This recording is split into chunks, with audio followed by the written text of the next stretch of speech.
छुअला सरे अरे छुअला सब नरह में जा। अरे अरे का भइल? अरे का होई अरे और पट्टीदार बनू गूंगा हई देखी होली के बहाने कहाँ कहाँ हाथ डोल ले बा। अरे ई का बोला थी तू? पागल भैली का? वो कैसे कह सकला इकुल? ओहो हम सही बोलो तनी पूछी एकरा से। ना ना हम मनबे ना करब। अरे पूछी खाली एकरा से। कारे गूंगा तोरा इकुल बुझाला? का कहता रे? कायदे से बताओ, कायदे से बताओ। देख देख देख देख आउत करत है आ तू एकरे बारे में बोलत ही। हाँ तो ज्यादा आम के फेर में मत पड़ी, बड़ी भीतरिया खचर बा। होली के दिन काहे करत तारू हाला? बार खौराइल बाटे देह भइल पाला।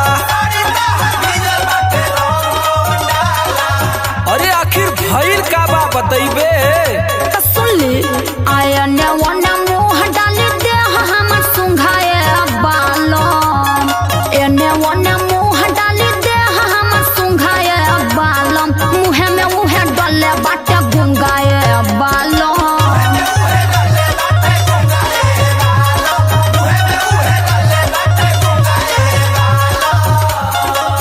ई तू गंगा में हल के कसम खा के भी बोलबी ना त हम मानब ना। ए गुगा बता बता बता।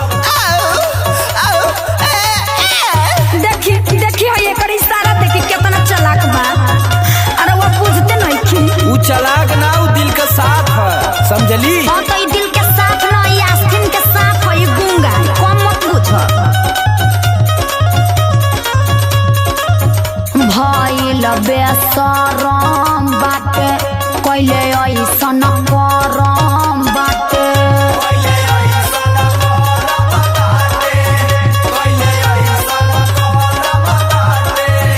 एकरा का बुझाई धनी का?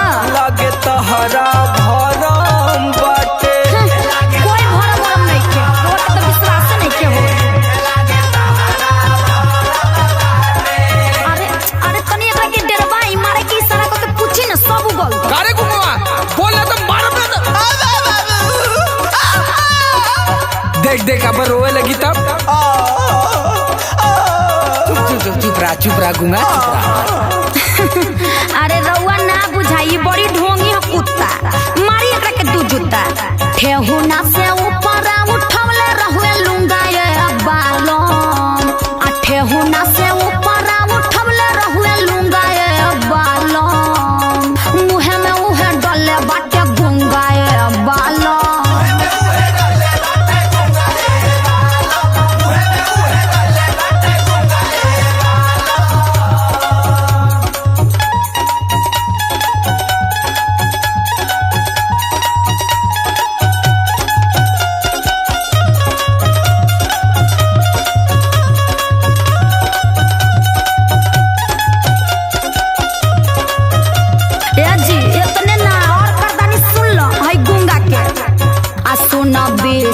पूरी समर दोनों हाथे धैल सकमर।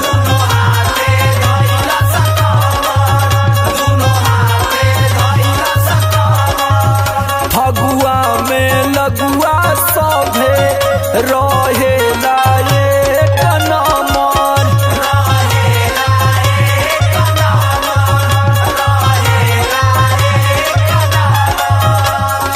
जाएगा फगुआ अतना चलेला अतना का कैले गुंगा।